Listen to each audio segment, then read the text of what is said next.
Mesdames et messieurs, bienvenue dans ce JDN de ce mardi 19 mars 2018. Tout de suite, les titres. Mouvement d'humeur des élèves de l'École nationale de formation des techniciens des eaux et forêts. En point de presse ce lundi, ces derniers dénoncent le non-recrutement de leurs aînés dans la protection des forêts. Ce 19 mars, célébration de la fête Saint-Joseph, occasion saisie par le collège Saint-Joseph de Djifangor de revenir sur l'importance de cette journée. Vous aurez les détails dans cette édition. L'actualité internationale mettra fin à ce journal. C'était le sommaire. Bienvenue à tous. Les élèves de l'École nationale de formation des techniciens des eaux et forêts de Ziguinchor sont en mouvement d'humeur depuis lundi en point de presse. Ils dénoncent le non-recrutement de leurs aînés dans la protection des forêts. Toutefois, ils promettent une marche ce jeudi à travers les artères de Ziguinchor. Le compte rendu est signé Rokhayebe. Colère des élèves de l'École nationale de formation des techniciens des eaux et forêts. Ces derniers étaient en point de presse ce lundi pour dénoncer le non-recrutement de leurs aînés. Depuis quelque temps, nous constatons que l'État recrute des anciens militaires, des éleveurs, des agriculteurs pour protéger nos forêts. Au moment où les techniciens des eaux et forêts, chasse et parcs nationaux, bien formés dans cette école, chôment, gèrent des kiosques Orange Money, conduisent des Jakarta. Cette situation est vraiment déplorable. Le manque de suivi après la formation est aussi déploré par ces élèves. Maintenant, au sortir de cette formation, il n'y a pas de suivi.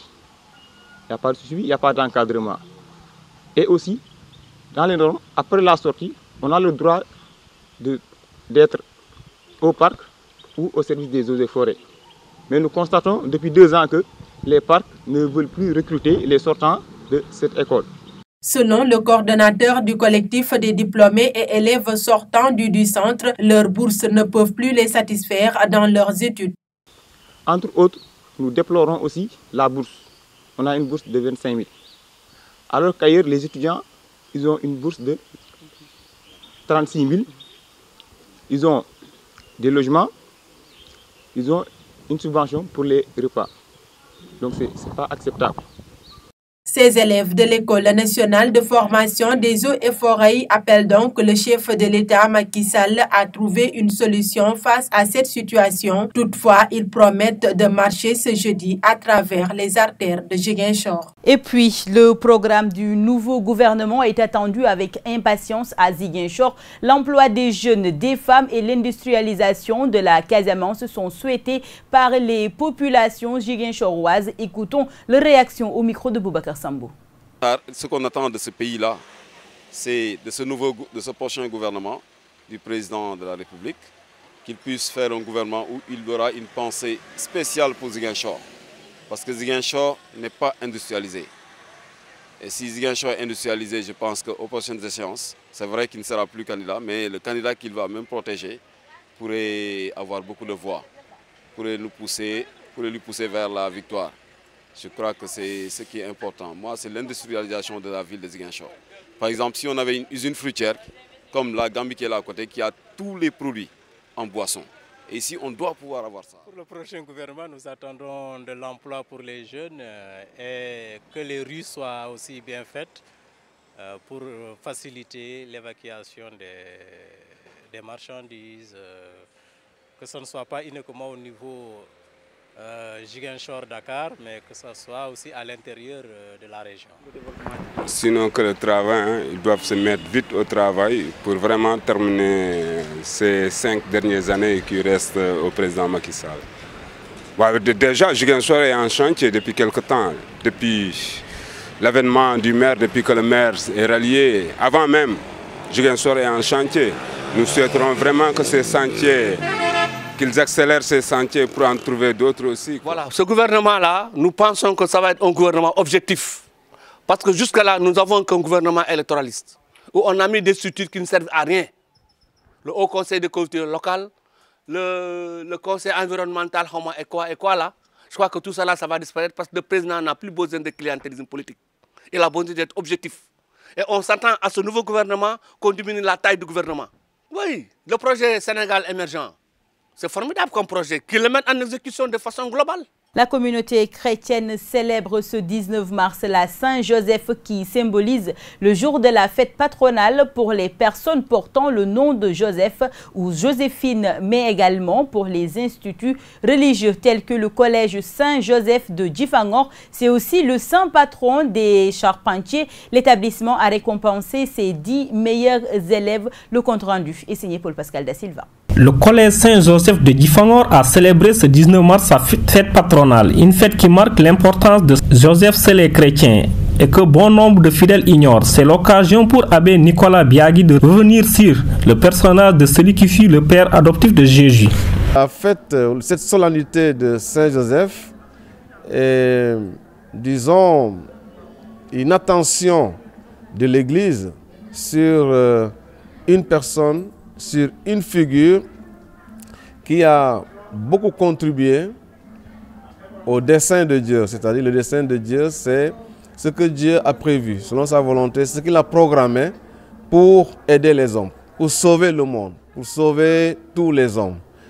Et Joseph a pu répondre à l'invitation de Dieu. Le fait marquant de cette solennité est d'abord la célébration Eucharistie et puis la remise de prix aux 10 meilleurs élèves du collège.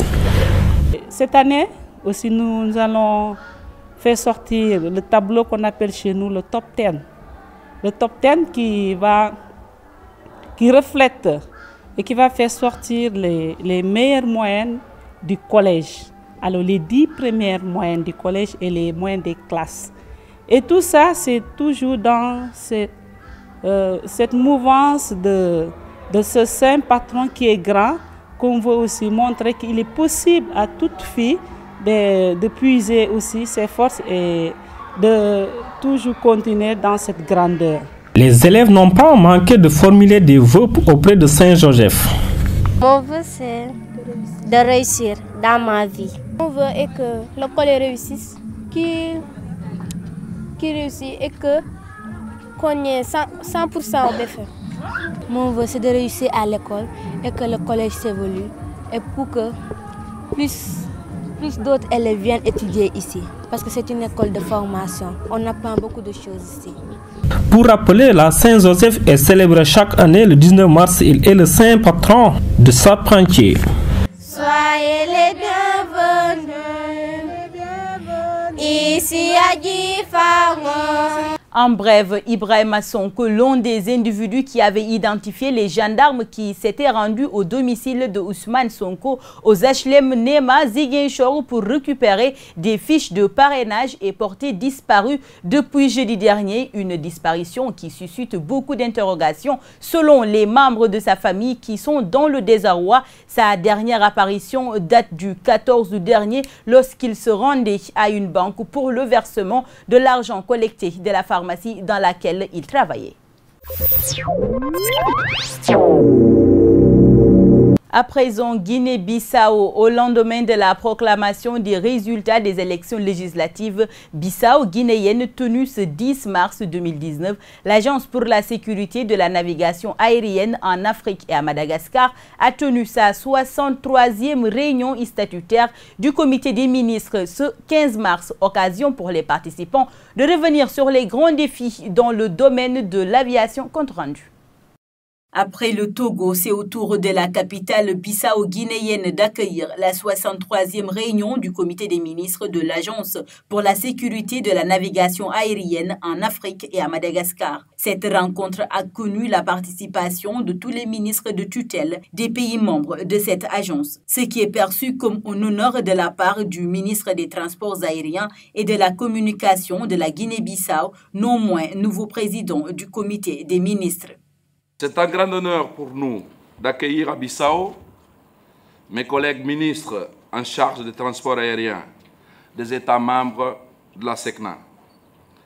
En attendant que des voix plus autorisées vous souhaitent officiellement la bienvenue en Guinée-Bissau, je vous exprime ma profonde gratitude pour votre participation à cette importante session. Je souhaite que la présente session soit l'opportunité pour les ministres d'ensouffler une nouvelle dynamique à l'agence pour renforcer et pérenniser notre instrument commun de coopération et de solidarité. Lors de cette cérémonie, le Premier ministre de la Guinée-Bissau, Aristide Gomez, qui a ouvert les travaux, a invité le comité à examiner avec attention les nouveaux concepts liés à la navigation. À cette occasion, il a exprimé toute sa satisfaction pour la tenue de cette rencontre dans son pays. Rencontres qui vont permettre d'explorer les voies et moyens pour améliorer l'efficacité des systèmes des agences. C'est un heureux événement pour la Guinée-Bissau, d'abord, pour moi particulièrement aussi. Pour la Guinée-Bissau d'abord, parce que l'intégration sous-régionale, c'est une bonne chose pour tout le monde. C'est un pas vers la maîtrise de la mondialisation actuelle.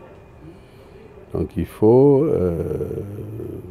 Pour nous, il faut qu'on puisse s'armer pour pouvoir faire face à la mondialisation, c'est-à-dire créer des conditions pour que l'on soit concurrentiel sur tous les plans, et particulièrement sur le plan des services, des infrastructures lourdes, comme des infrastructures aéroportuaires, des progrès. Il y a toute une série de questions qui sont en discussion, et nous estimons que c'est une opportunité pour qu'on puisse prendre des décisions structurantes, n'est-ce pas, pour l'avenir de l'aviation civile dans notre sous-région.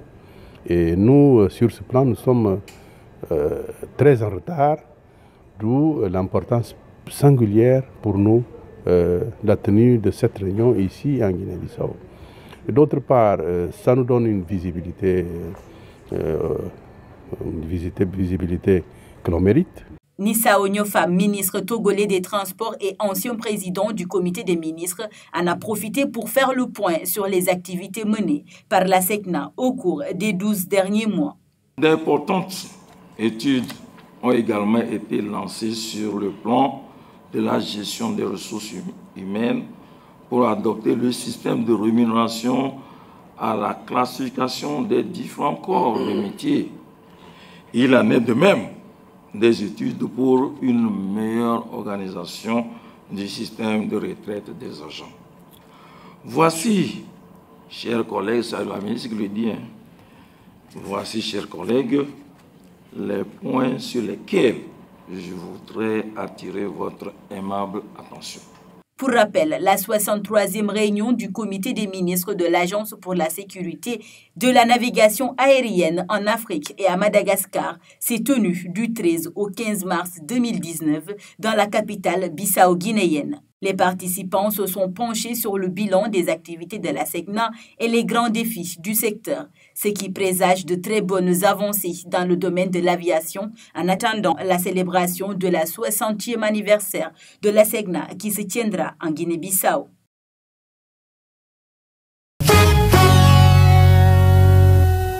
À présent, place à l'actualité internationale en bref et en images. En France, la justice des hommes n'a pas réussi à influencer le Vatican. Le pape François a choisi de refuser la démission du cardinal français Philippe Barbarin, malgré la condamnation de ce dernier pour non-dénonciation d'abus sexuels envers des mineurs. Dans un communiqué publié ce mardi après-midi, l'archevêque de Lyon explique « Lundi matin, j'ai remis ma démission entre les mains du Saint-Père en invoquant la présomption d'innocence. Il n'a pas voulu accepter cette démission. » Le 7 mars dernier, le prélat a été condamné par le tribunal correctionnel de Lyon dans son diocèse à 6 mois de prison avec sursis pour ne pas avoir révélé les actes pédophiles commis par un prêtre, le père Bernard Preynat, à l'encontre de jeunes scouts.